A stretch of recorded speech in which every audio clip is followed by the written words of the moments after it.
Welcome everybody, to our first webinar of the Montana University System.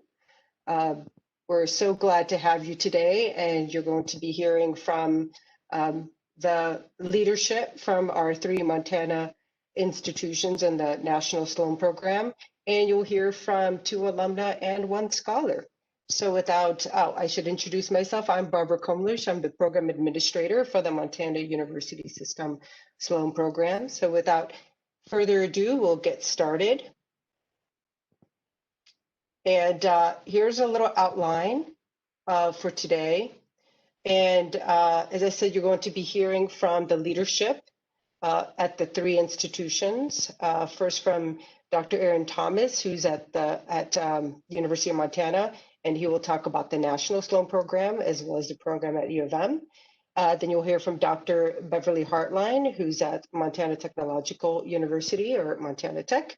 And then you'll hear from Dr. Craig Ogilvie, who's the Dean of the Graduate School at Montana State, and Dr. Sumini Winchief, who's the Sloan PI. And then in part, we'll have some times for questions. And if you'll see up there, you could go ahead and pop your questions into the chat, and then we'll have time for questions after part 1.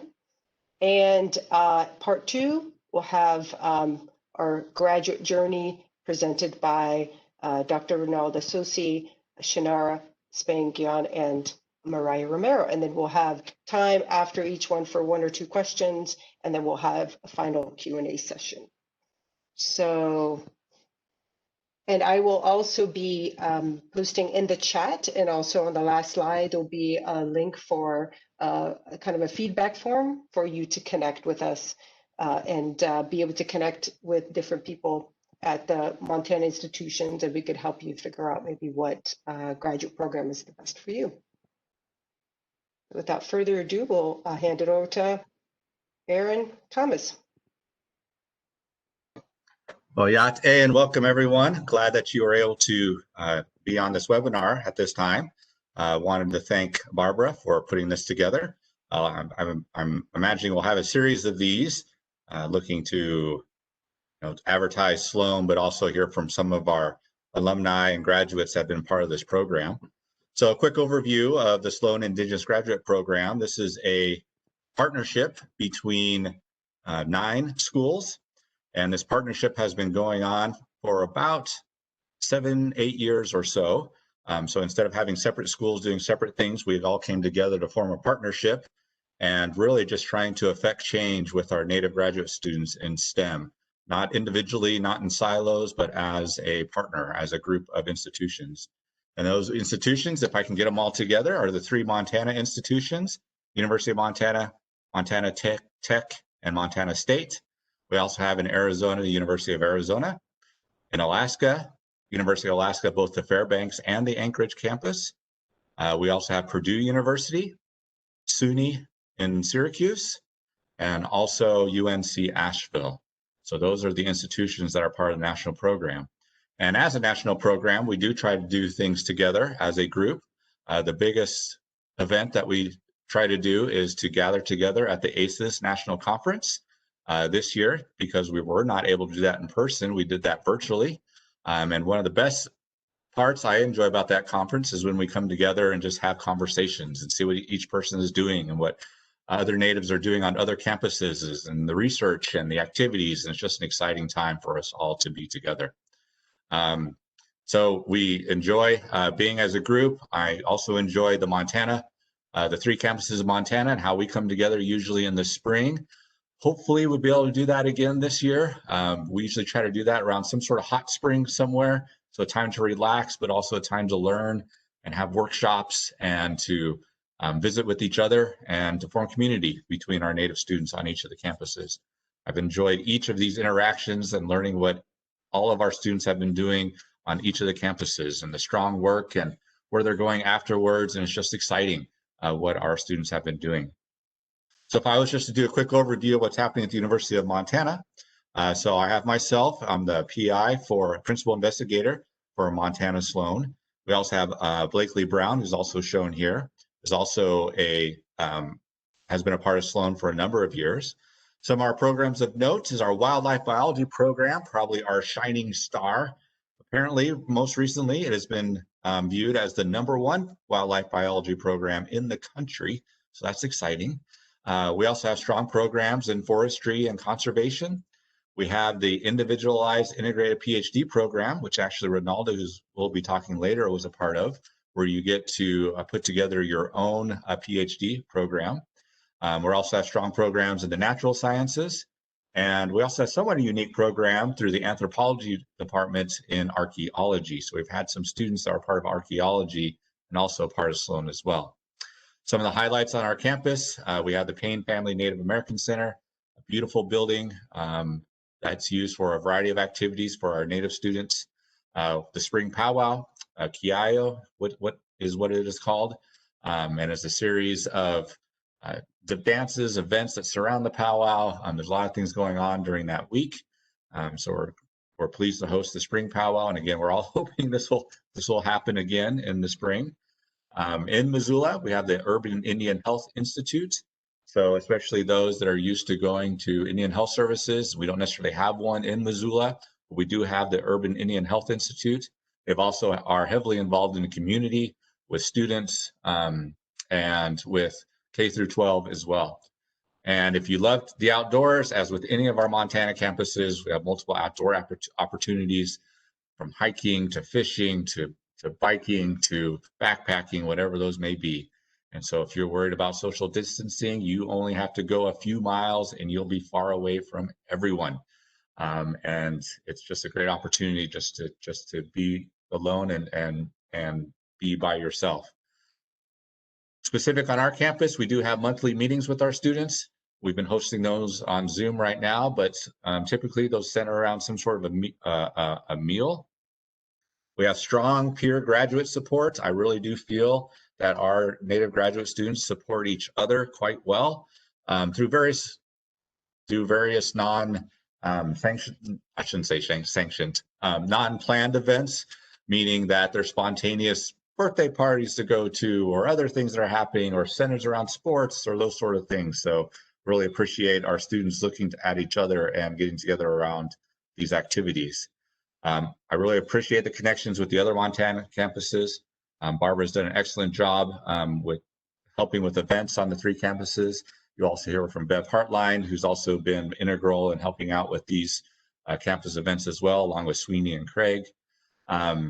Appreciate the student gatherings that we have. And right now we have 12 current Sloan students on our campus, which is exciting. This year, and the other 2 campuses will attest to this as well, we've had a record number of Sloan students that have entered into our programs. So excited about that. So we're really happy to be able to welcome the new students on our campus. So I'm the contact here. Again, Aaron Thomas, email is shown. So appreciate y'all listening, and then we'll move east. Great, thank you, Aaron. And we'll move east to Butte for Dr. Beverly Hartline. Thank you so much, and it's really a pleasure to meet all of you. As they said, I'm Beverly Hartline. I'm the Vice Chancellor for Research and the Dean of the Graduate School at Montana Tech. My own degree is in PhD is in geophysics. You can see me with this horse whose name, for some strange reason, is Smokey, I think. And my colleague, Victoria Pagan. Victoria, please say hello, if you can. Hello, everyone. Thank you for having me. I'm extremely honored to be here and extremely honored to be a part of the Montana University System Sloan program here at Montana Tech. So, we are a very friendly, and compared to essentially all of the other campuses, a much smaller one. We have about 2,500 students at Montana Tech entirely, and about 10% of them are graduate students. We are basically very focused, our entire campus. We started out as the School of Mines in Montana, and our entire campus, essentially all of our degree programs are STEM, science, technology, engineering, and math related programs. So essentially all of our graduate programs are open to Sloan students. We have remarkably good equipment considering we are a small campus. We also have the Montana Bureau of Mines and Geology located on our campus, and many of our students, both Sloan students and others, do projects funded by and in collaboration with the Montana Bureau of Mines and Geology. That is, if they're interested in environmental, geological, and natural resources types of projects. What happened? Anyway, our faculty and students pride themselves on solving problems, making a positive difference, having really wonderful and close relationships between and among the students and the faculty. And that's one thing about Montana Tech. We're this great community.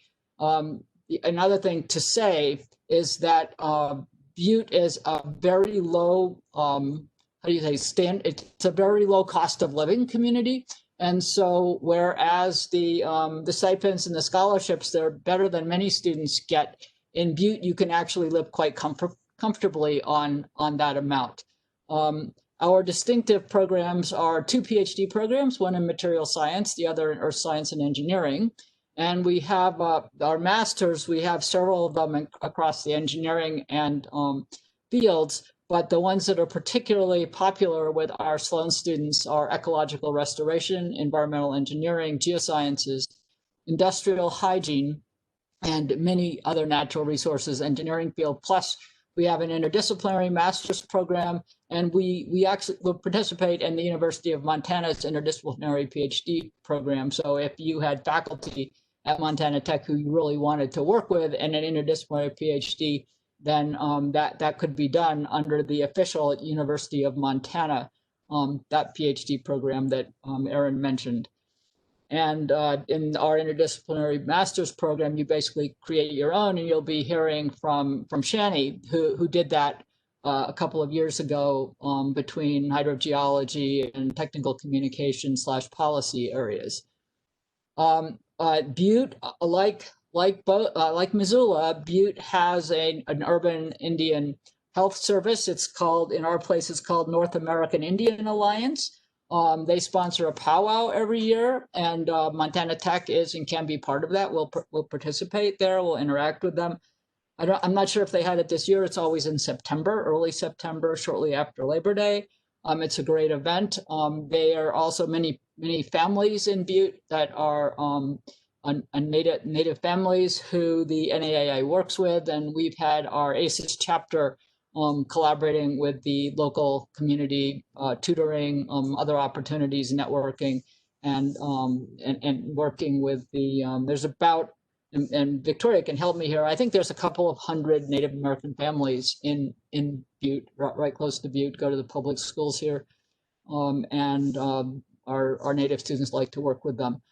We are sitting in the heart of a Superfund site, which makes for really some great opportunities in terms of restoration and cleanup and understanding the phenomena there. And since similar situations have affected many of the tribal communities, the reservations, this is a great place to learn more about that.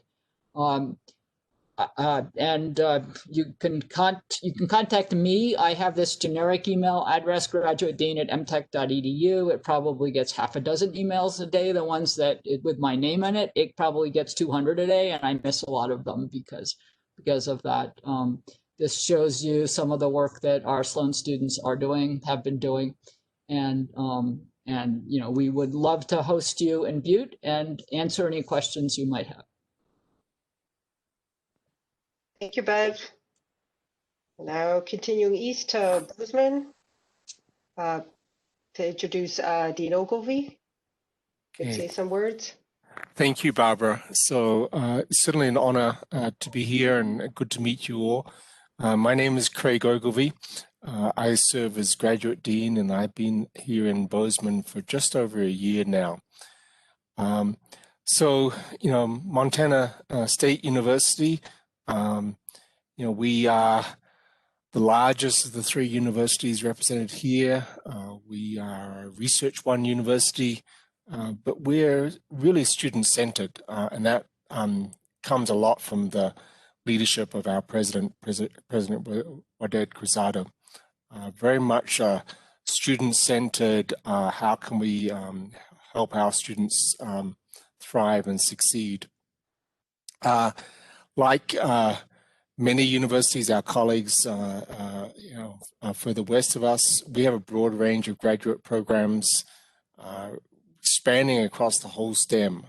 So from pure mathematics to the range of the natural sciences, to applied sciences and land resource environmental science, plant science, animal science, ecology, and then all the way up to engineering. We have a very large sort of engineering graduate program. And like our two partner universities, we have a range of interdisciplinary programs where you can design your own graduate degree program, both at the PhD level and very soon to be at the master's level.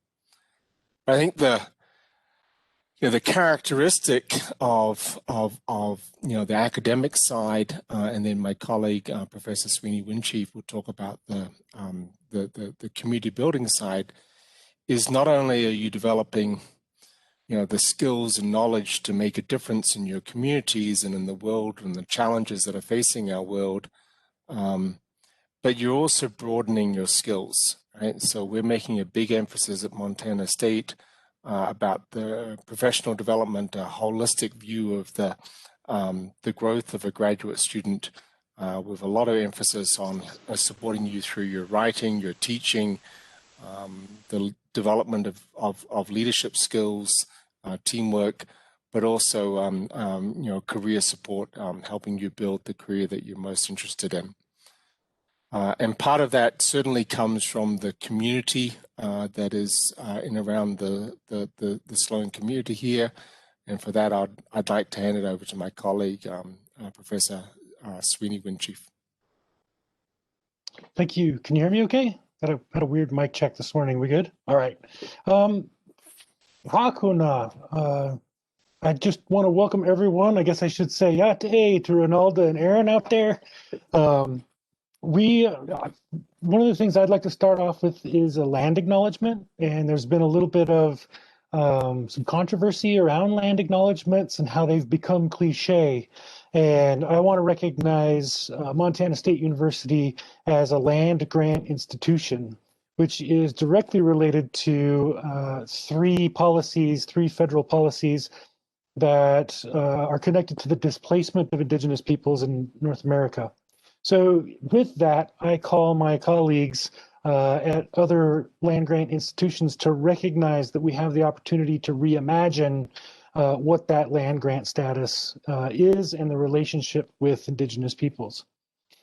Second, I had a friend, he shared with me that the way he sees it, the programs at institutions and the structures and the infrastructure of institutions is like the plumbing. And the students, the faculty, the staff, the administration, the people are the water.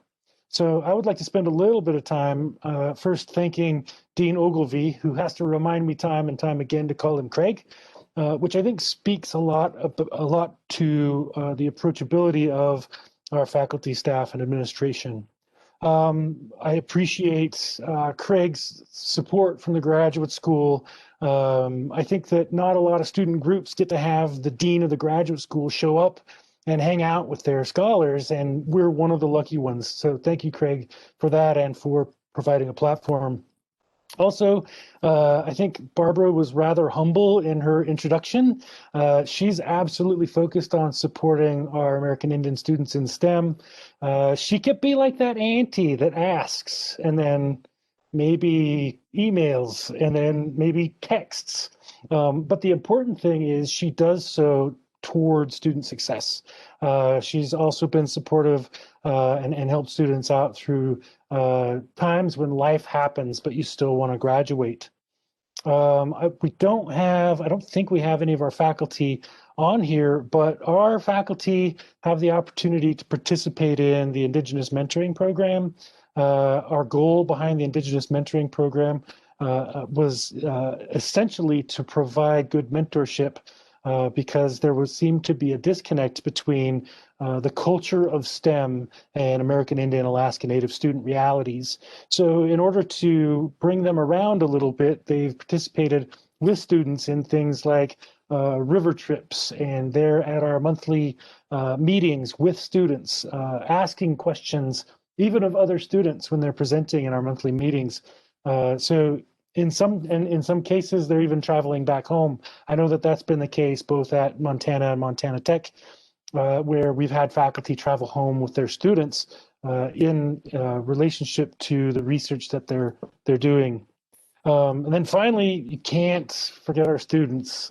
Certainly last, but certainly not least, we wouldn't exist without you.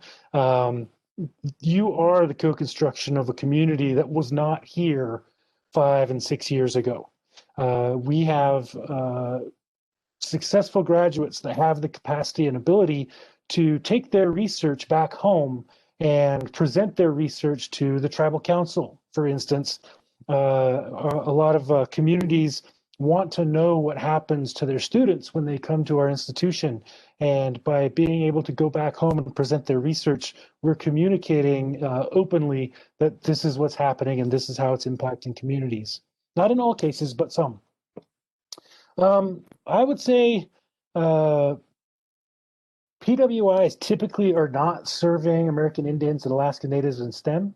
And these three institutions certainly are through the Sloan Indigenous Graduate Program and through the specific co-construction of community. I think everyone here is familiar with the IMP.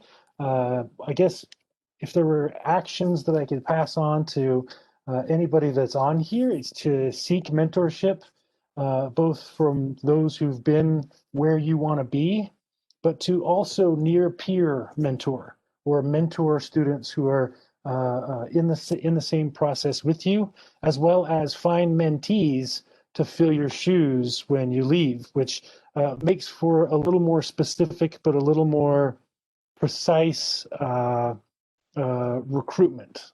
So we want to know what students are doing to mentor other students as well. With that, I recognize all of the things that happen on campus. We have a large enough Indigenous community on campus that not everybody knows each other. I've been at institutions where all the Native students know each other because there's so few students. And here, there's students all over the place. American Indian students, we have 700 American Indian Alaska Native students with a lot of support systems for them.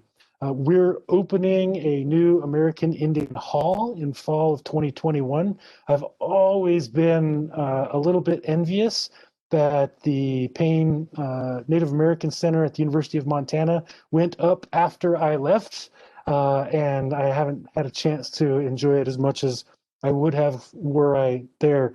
But now we have something big coming. With that, I'll hand the time back over to Barbara.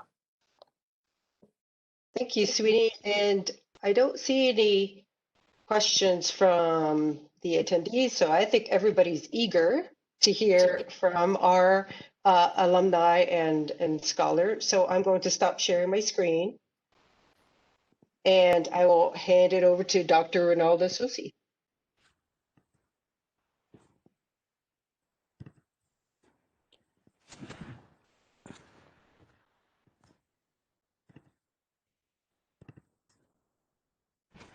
Yad are da istanalt igi do kwaad gilda hanalonigi.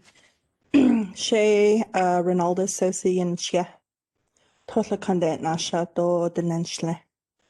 I'd like to just take this opportunity to really introduce myself and also talk to you about my journey in terms of graduate school and where I've come, my path to where I'm at today. And I call this educational tzich, meaning mountains.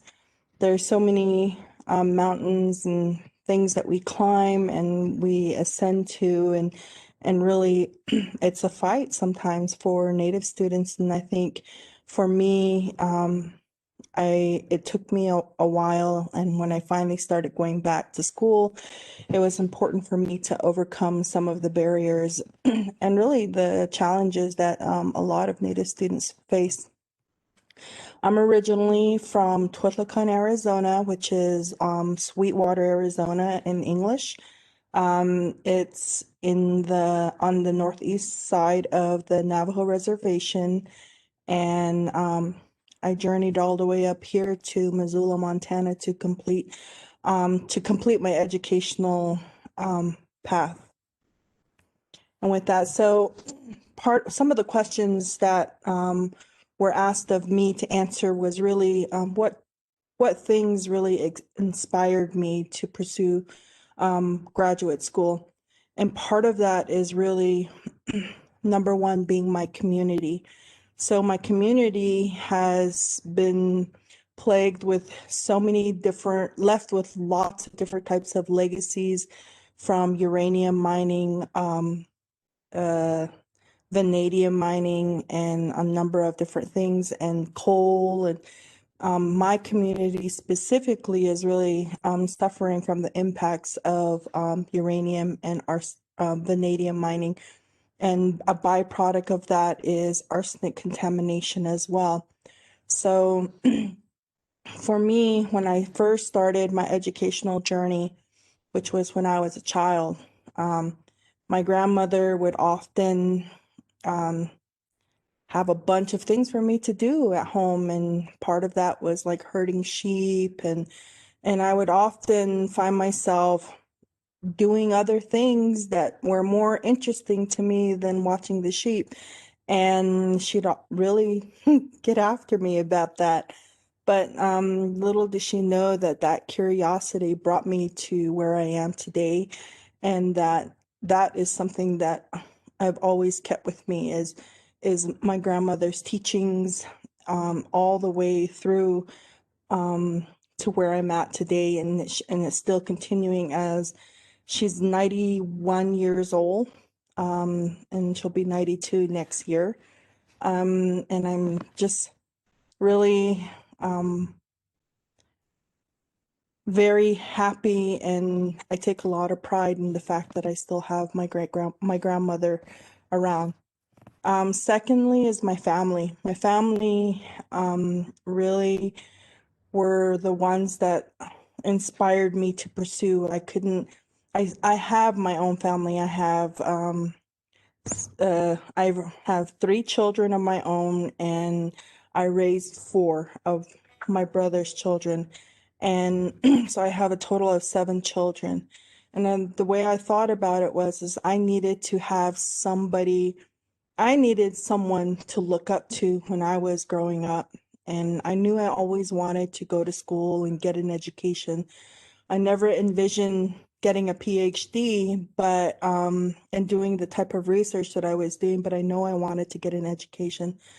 And once I had my children, I knew that it was my responsibility to take on that role as a matriarch in my family, and to get educated and to serve as a role model, as someone that they could look up to, and that I can inspire them to pursue their own aspirations in life, whatever it may be. And part of that also, some of that inspiration really was my own personal yearning to continue on, because I knew from a young age that I wanted to go to school. And I knew back then, when you're younger, you don't really think about how you're just so busy. You grow up on the reservation and you just want to get away. You just want to go off. But then when you get older, you want to go home. You want to go back home, and you want to help your people. So those are some of the reasons why I started this educational journey. In terms of research and discovery for me in my path, it began with these endophytes. They're plates. I did an RU at Diné College one summer. Then it led me to pursue another RU at the University of Arizona, studying nitrogen oxygen compounds.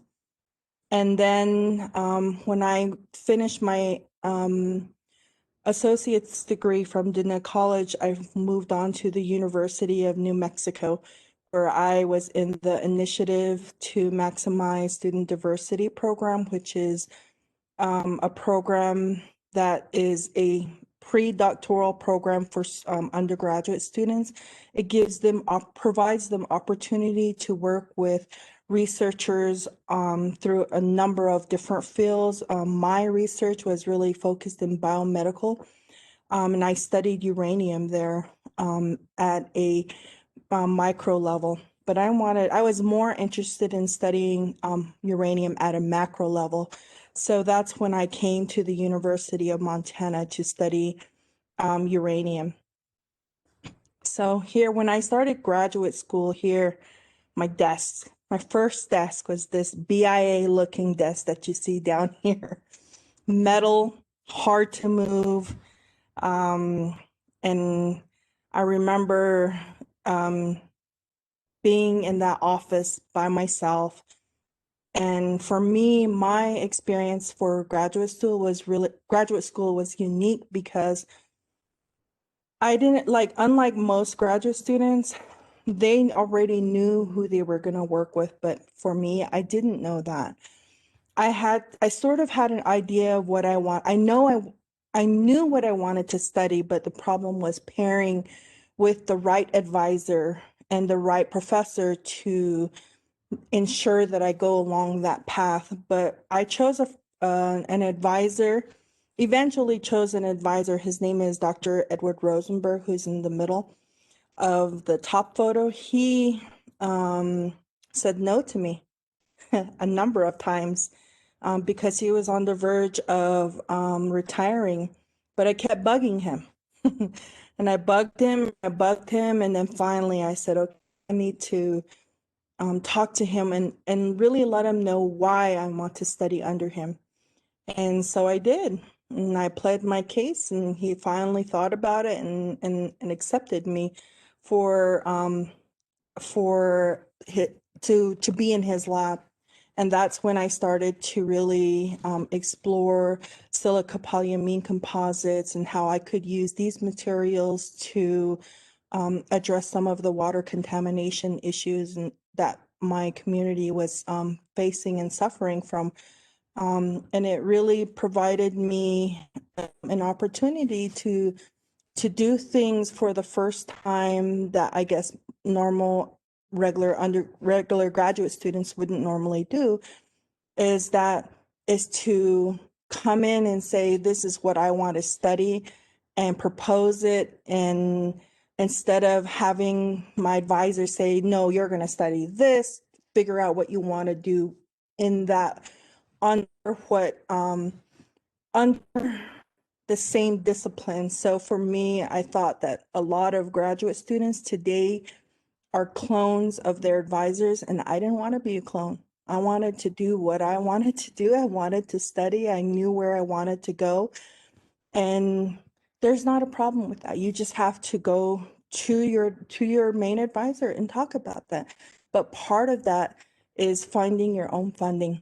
You have to find your own funding to fund that research, which is what I did.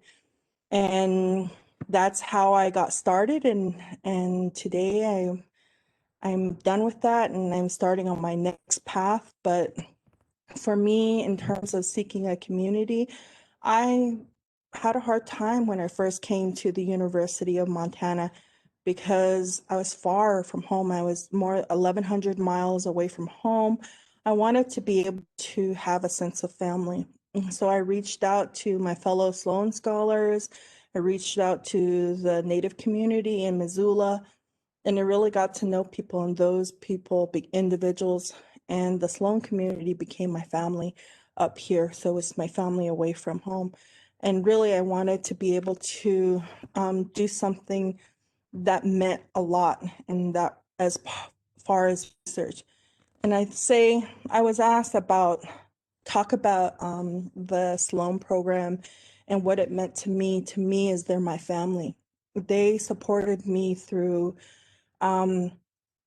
we just bounce ideas off each other. We would have each other read like abstracts or just help each other through tough times. And I really had really gained a brother who's Moses down here. Also a sister who's Carrie. She's not here at U of M, but she's in Arizona.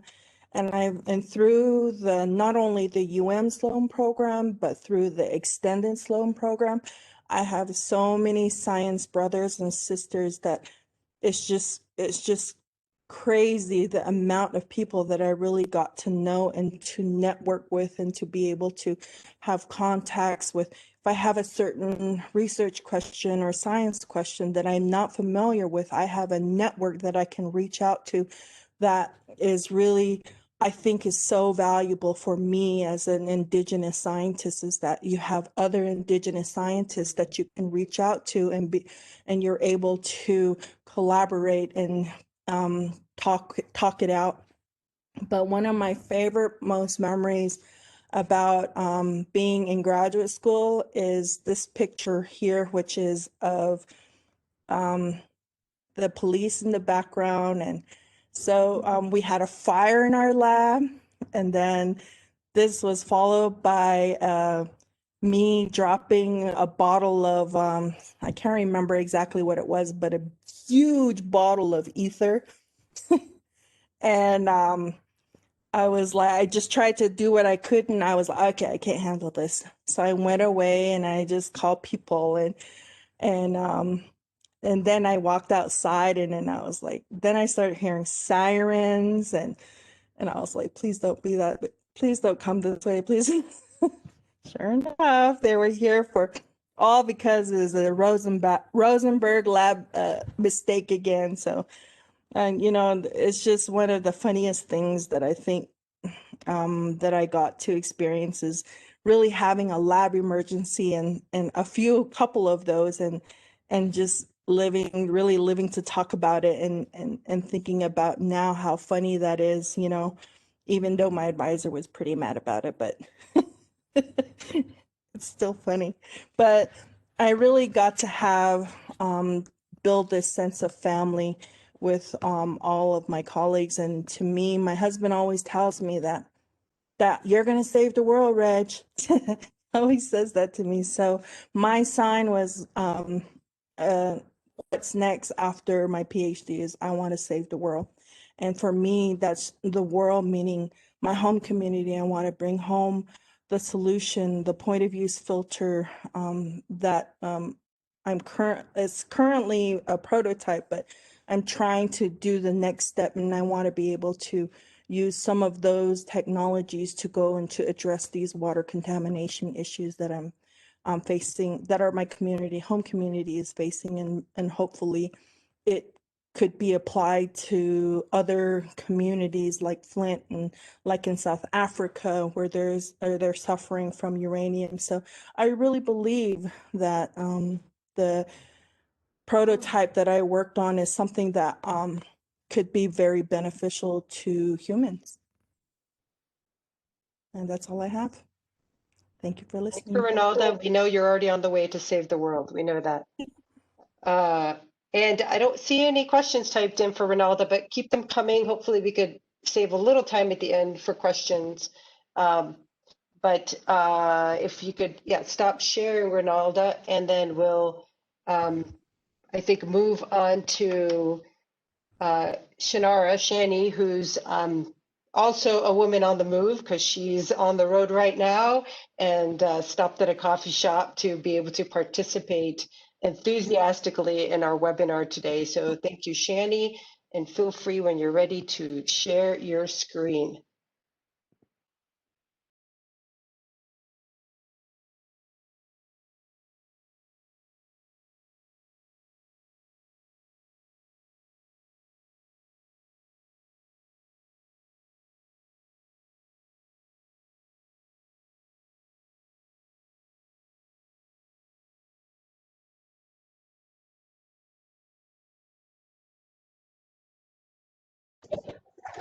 Found it. Found the unmute button.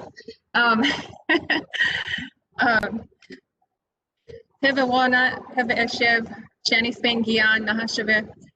Good evening, my name's Shani, and I am joining you from Miles City, about an hour away from what I'm calling home right now, which is Baker, Montana. We're roughly 10 miles from the North Dakota border. I'm really, really grateful to have this opportunity to not only listen to all of the institutions kind of summarize what they can offer. I know it's been some years since I've been at Montana Tech, and really it's a privilege and an honor to hear from the institutions and the students. And Ranalda, I really enjoyed your presentation, and just made me smile at some of your stories, and just really, really a great, powerful journey you have. I'd like to share with you a little bit about my academic journey, specifically in graduate school, and what got me to that point. And I guess before I get started, Barbara, Aaron, I can see you guys right now. If you would just do this, if it gets too loud, I'll try to talk a little louder. But thank you again, and with that, I'll get started. If I can change my slide. See, here we go. So this was kind of adapted from my self-location statement that Dr. Winchie introduced to me. It's just a way of orienting myself to you as the audience. I have my story through pictures today, through all my slides, and this just represents my family. You can see a lot of my sisters, a couple of my grandmas, the tribes I belong to, my kids who are on horseback, and it just brings me great joy to see them outside and enjoying the outdoors. And I also have my work family in the bottom right corner, who were really helpful and encouraging when I was first thinking about entering graduate school. They were all very supportive, and my tribe, even I was working for my tribe at the time, and I left for graduate school at Montana Tech. And my tribe allowed me what you'd call it, I guess, kind of an absence or a sabbatical for a year, to go to Montana Tech for all of my graduate courses. I tried to cram them into 3 semesters. It was a little intense, but got it done. And they were nothing but supportive. And I think that's so crucial when you have those different kinds of support around you, not only family, but your work family, and then building those relationships in academia. Like Ranalda mentioned, having kind of that academic family that also Sweeney introduced me to. So my inspiration for, I guess, research in general, that passion started at a young age. If you look at the picture on the right, Linwood Tauble is presenting to a group of youth back home. Linwood Tauble is one of our ethnobotany experts. He's our plant knowledge holder, and he makes no qualms about sharing knowledge whenever, wherever, with youth and with people who want to learn. And that was really pivotal for me. That was something that really changed my mind about how we can share our traditional knowledges. It doesn't always have to be super controlled or follow any super strict protocol. He just shared and said, we all have to learn this. And so him and his dad, I was 12 years old when I got to go on an ethnobotany camp with his dad. And while his dad's no longer with us, that experience alone really inspired my research interest. He had us not only learn the stories and protocols and things for picking plants, but he also had us take notes, had us take very detailed notes, and had us also write down the scientific name of these plants. And that notebook was ours to keep beyond the camp. And he always reminded us and said, your notes are what you're going to rely on, not only what you listen to and absorb, but those notes are going to serve you down the road. So that kind of really was kind of an introduction for me to science outside, and that got me really excited. And to the left, you see part of my inspiration comes from my ancestors. On the left is Chief John Life. He was a Cheyenne chief and helped lead our people back from Oklahoma. So we're able to call home what is now present-day Montana. On the right side is Pretty Shield. She's an ancestor on my Crow side, and she was a medicine woman, and she raised many, many, many of her granddaughters, including my grandma. And so just the stories coming down from her and those lessons I carry with me, and they inspire me to look at the world in different ways, including using Western science. And the bottom picture is just a photo of Rosebud Creek. It's one of 2 primary watersheds that run through Northern Cheyenne and was actually a site location for my graduate research. So my academic journey began with my sister, my younger sister, encouraging me to apply to Graduate Horizons. And that was in 2014. So I went. It was at Cornell University. And as it happens, that's where I met both Dr. Hartline and Dr. Winchie. And Bev was amazing at talking with me about science and saying, you're absolutely, if you're interested in a water project, which my background working for my tribe had been 10 years in water resources in different capacities, she said, we can make it happen. And I wasn't sold. I was actually in the kind of policy group, the public policy group, talking to admissions officers from Harvard and different places about public policy in government and public service. But she swayed me, and that was the summer of 2014, and I did a tour at Montana Tech that fall and was able to turn around an application for review to start courses in January of 2015. And below that, you'll see the Tongue River watershed. My time with the tribe, we spent a ton of time protecting this watershed from off-reservation mineral development, including coal bed methane that produces a lot of very saline water with it. And that saline water at times didn't require any treatment. So it was getting into our waterways and affecting our aquatic life. So we fought very hard. We were both on the ground in the field, doing our own measurements, discharge measurements, water quality measurements, but also fighting in the courts. And a lot of our data helped inform that. So my research, I just wanted to generally kind of cover.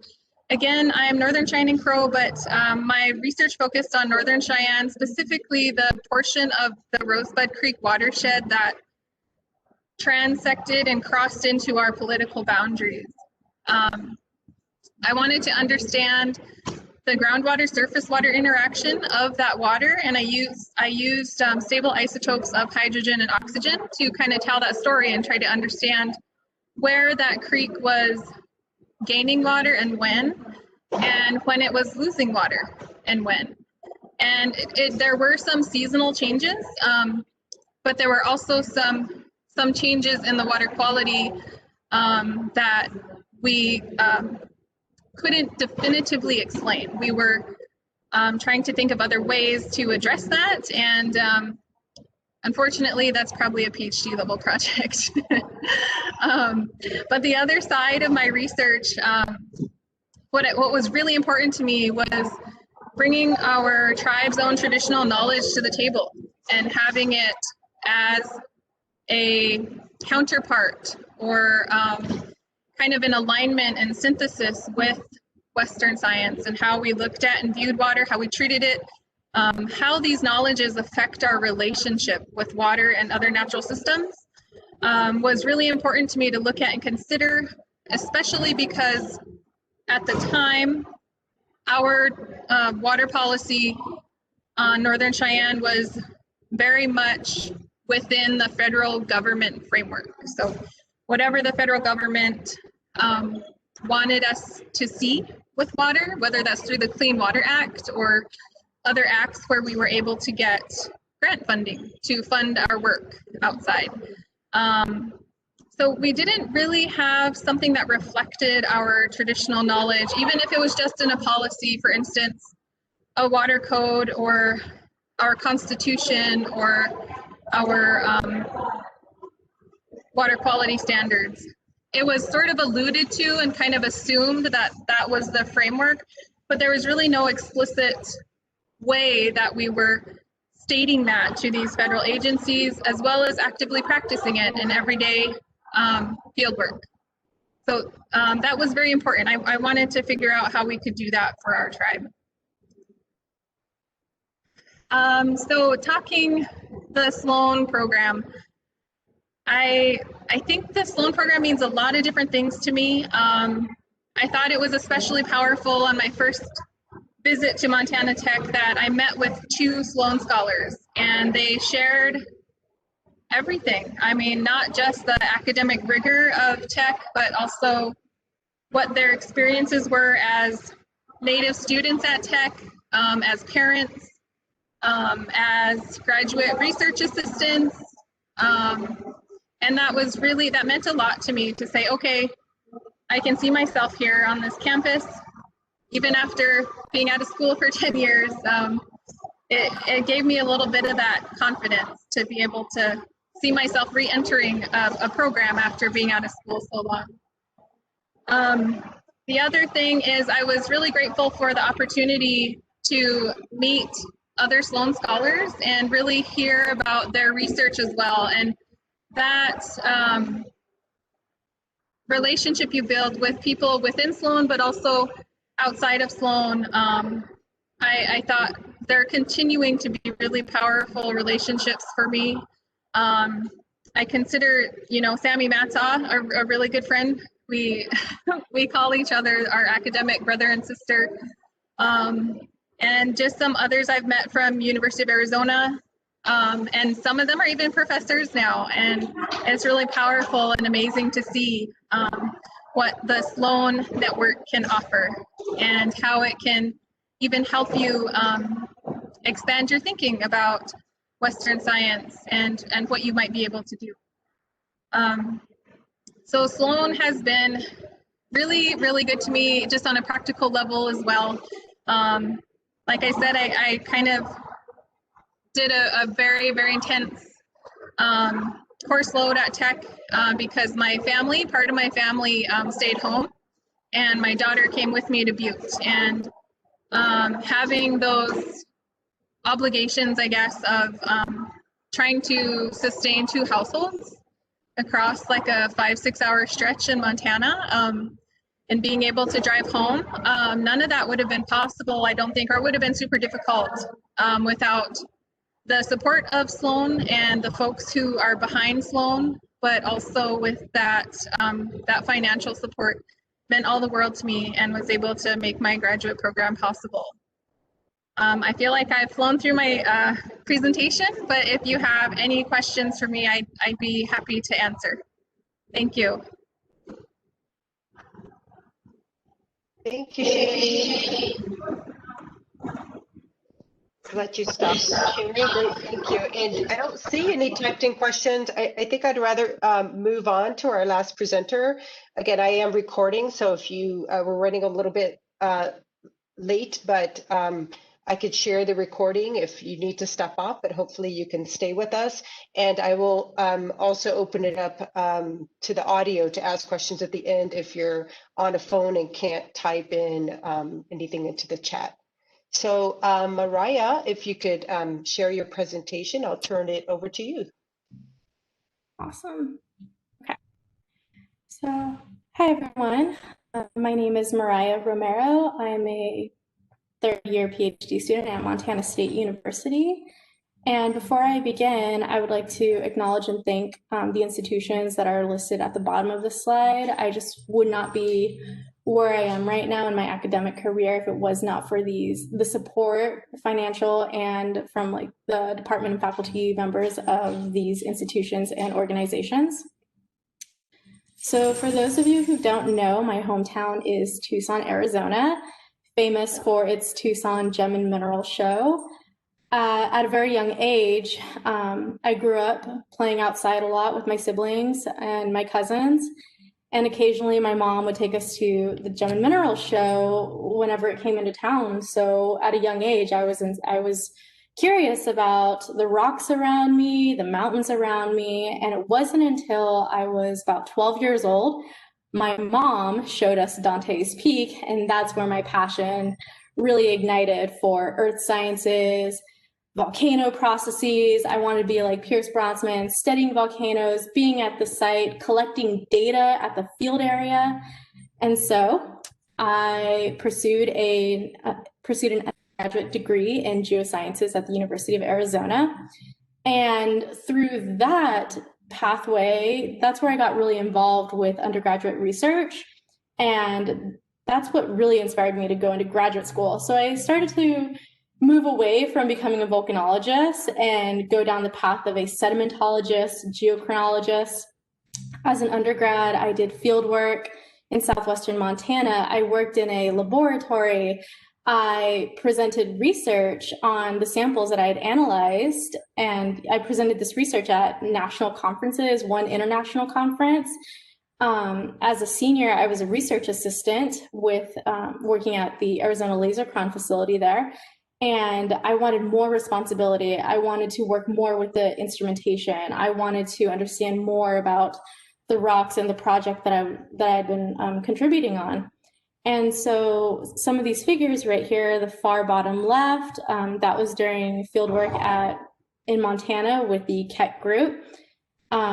This second photo on the right, that is the Arizona Lasercron Center. That's the mass spec right there. And here I am at University of Arizona presenting research.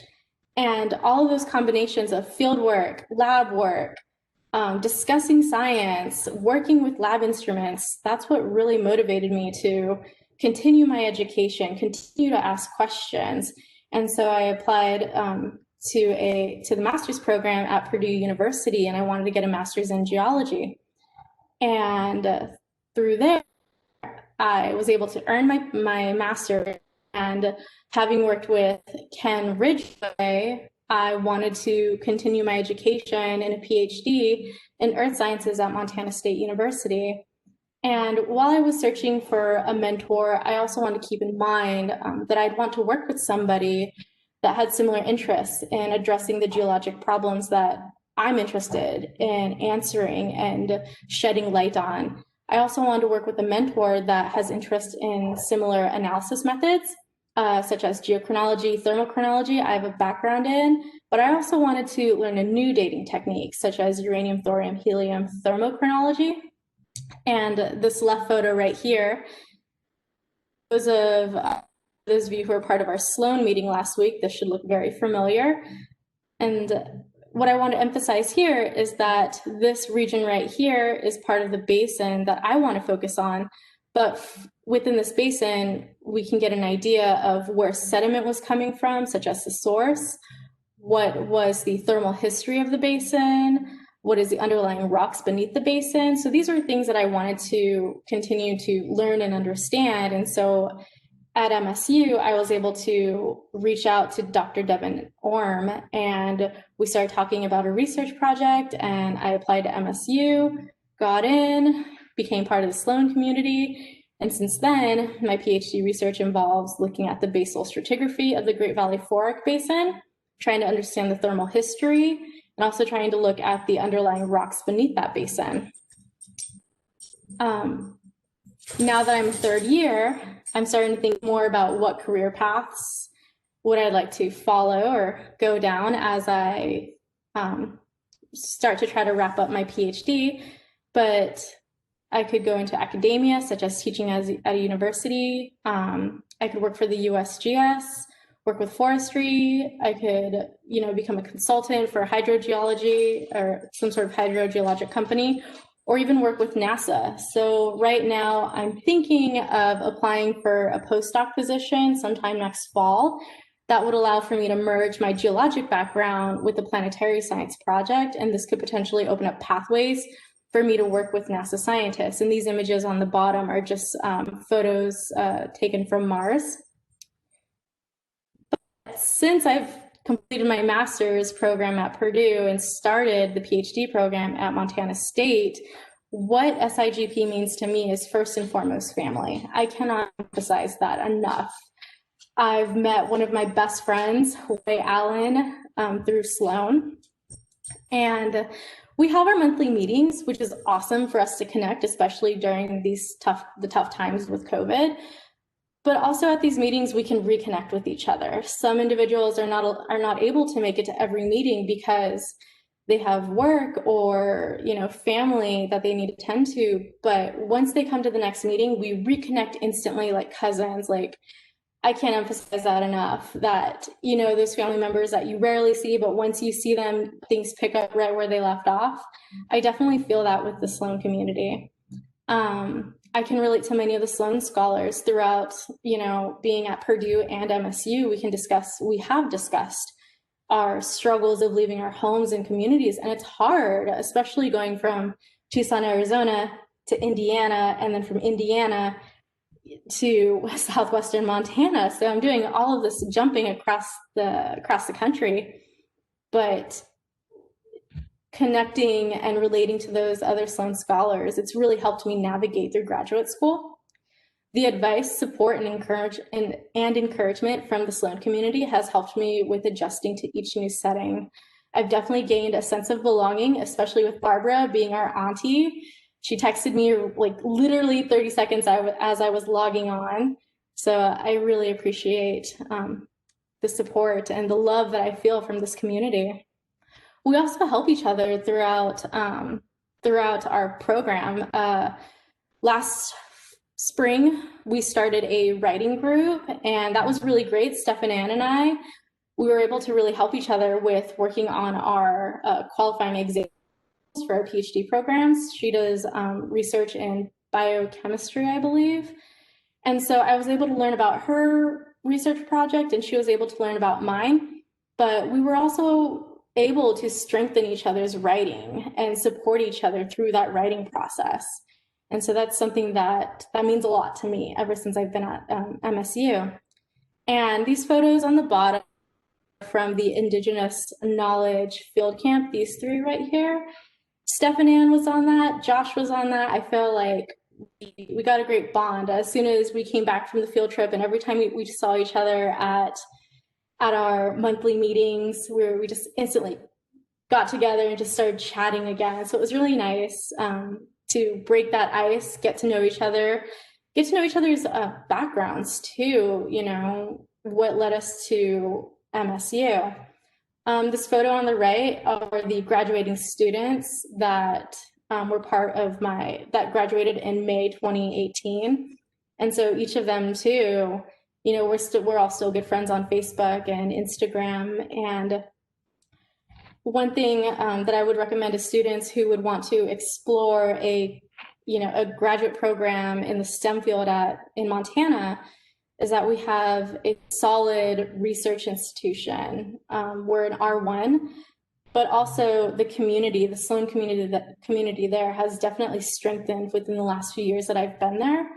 And graduate school it's challenging, it's tough, it's incredibly tough.